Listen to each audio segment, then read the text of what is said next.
standing in the lobby of the world's fastest half-mile track, that being Monticello Raceway. And I'm standing in front of the Bet Cash windows, the newest and most talked about innovation at Monticello Raceway in years. The TIM 300 betting terminals, where you can bet and cash at each window. On the front of our program, we tell you how to bet. On little handouts that we give out at the Raceway, we also tell you how to bet.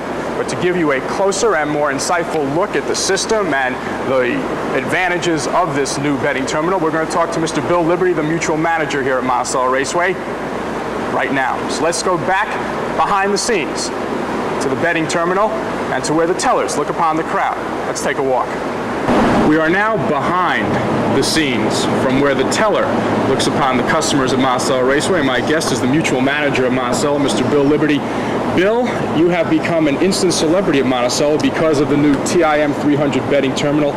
Before we go into the mechanics of the betting terminal, what was the concept behind revolutionizing Monticello by putting computers in? Well, what we found, and what's been found all over the country, Gary, is the fact that under the previous systems, you lack the total flexibility needed in today's market to be able to accurately sell to the public and satisfy the public to all their needs in one window. The concept actually is not really new. It was researched back in 1950 by IBM in Chicago and was found at that time, because of the large equipment at that time, before microcomputers and mini computers, that it wasn't feasible. In 1974, General Instrument, in trying to design a machine for the New Jersey Lottery, came upon this terminal. They took 120 programmers in Towson, Maryland, put this terminal together, and found that it had more than a lottery application. In fact, it was over-programmed for the lottery. So naturally, their next obvious step with them, seeing that they have New York City off-track betting, was to design this terminal for OTB, which they did. Now, the obvious advantage, machines over tellers just punching the numbers, is quicker, efficiency, and you can bet faster and bet more money. Positively. Give you an example, make a comparison. Okay. We have a ticket in front of us, which is a $5 exacta wheel. Okay. In the old days, or in the old system, the window was dedicated, meaning that value was preset in the computer. So when a person came up to the window, they would order, in this case, they wanted the one horse on top with everything else in the race. That clerk would then have to punch a 1 button and then a button from 1 to 14, as this ticket denotes, all the way down. It was time. That's right. So you ended up coming up with 14 tickets. Obviously, by taking this ticket, $5 exacta, 1 on top with everything in the race, you've saved about 2 minutes. Now I see that this machine is set up in the same way that we're telling the customers to bet A, B, C, except there's no C here, the C being the choice of the horse, but you have A, which is the amount, B is the bet type, C the choice of the horse, right, so that what the customer tells the teller corresponds to what is on the machine. That's right. And our tellers, most of them have the experience now, and have had the experience being here for a number of years, that regardless of how the people call their bet, at the end of their order, they can pick out what they want.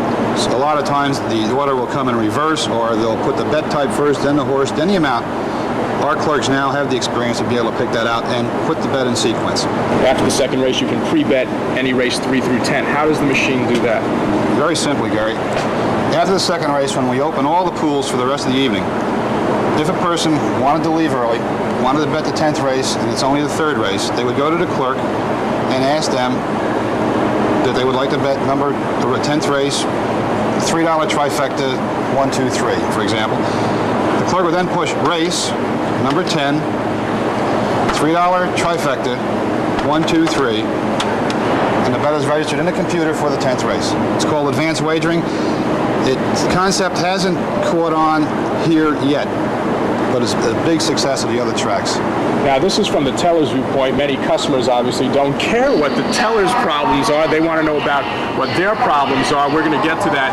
But first, I want to take a walk over to the computer room, which is another innovation in Monticello, where people can actually see the computer setup. So let's take a walk. Fine. Okay? We are now in the computer room at Monticello Raceway, and Bill, there's all sorts of computer equipment here. Why don't we start with what's exactly in front of us and just proceed along the wall and give the people a brief explanation of what they see when they come to the track. Well, what we see, and as the public will see and where we're standing, because we are enclosed in glass, is about $1 million worth of equipment that has been installed for the 300 system. Actually, there's two complete computers. Computer A, which is the master, without getting too technical.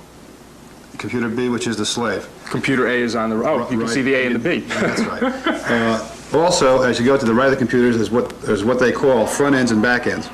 They are so important in the nightly use of the terminals as recording the bets, but also importantly, and more important to me, at the end of the night, the reports on how every terminal did, and all the reports that are necessary both for the state and for the Harness Commission and for us. So what we have is a console in front of us and what is called a deck writer here, which actually issues commands to the computer to get the reports that we want. Anytime during the evening, one of the operators from American Toad can sit here. If they're having a problem with a terminal, which will automatically flash from the computer on this deck writer, he can in turn ask the computer what happened. He'll find out, go out and rectify the situation. There is complete control from the terminal to computer and from console operator to computer. In front of us is a console that tells the computer to calculate prices, whatever pools there are, and starts to finish, and actually is the control of this whole bank of computers. As you can see, in looking at these computers and at this console, and over on the right and to our left, you'll see what a part television plays in the running of this tote room.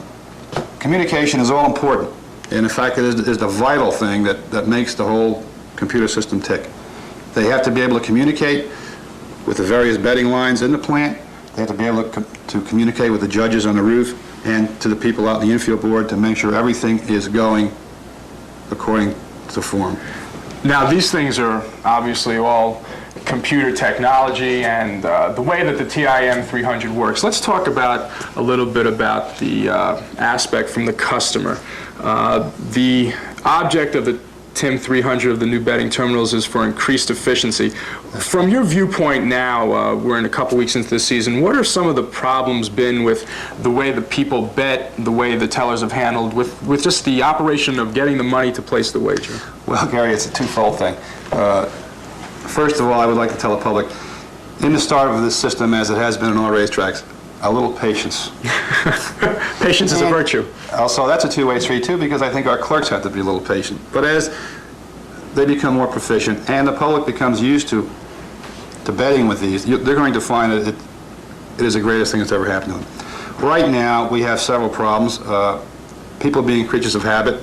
Under the old system where we had preset trifecta windows and preset value windows such as a $5 win or a $10 win or place or show, or an exacta window or quinella window. What has happened that we've seen in the first week of operation here is that the people are going to those windows to buy those particular bets. And what will happen, we'll have 4 or 5 people in line what used to be a $10 win window, and next to them there's what used to be the $10 place window. There's nobody there and they won't move. And this is the problem. This is all a matter of education. I don't see any major problems. I know there's, horse players are a breed of cat unto themselves, I'm sorry. And it takes time. They're going to have to get used to it, and our clerks have to get used to it. So it's just a two-way thing. And that's one of the things I think that's so important, is that you can bet and cash and conduct any type of wager all at one window. You don't have to go to any other windows. Absolutely. And it's an education process, not only, as you said, with the customer, but with the tellers. And it's a two-way street. So I think people should be aware that it's not, if there maybe is a slow line, it's not necessarily the teller, that it may be customers in the line who are not ready to bet. They didn't realize that they could do certain bets at certain windows. So that's total communication between both teller and customer. It is. It's a dialogue. That's one thing of the 300 system. There has to be a dialogue between clerk and customer. And it says an educational process. Jerry Glantz, who I think is one of the greatest voices in harness racing, our announcer, is announcing all night long that you can make any bet at any window. But it hasn't sunk in yet. But it will. It's, it'll work. It'll work. Thanks a lot for taking time to talk to us. My pleasure. And there you have it, the TIM 300 from both the teller's standpoint and the customer's standpoint. It's at Monticello Raceway. Bet and cash at every window. And please come and join us at the Raceway and sample our new machines. We'll be back with more on the Inside Track right after these messages.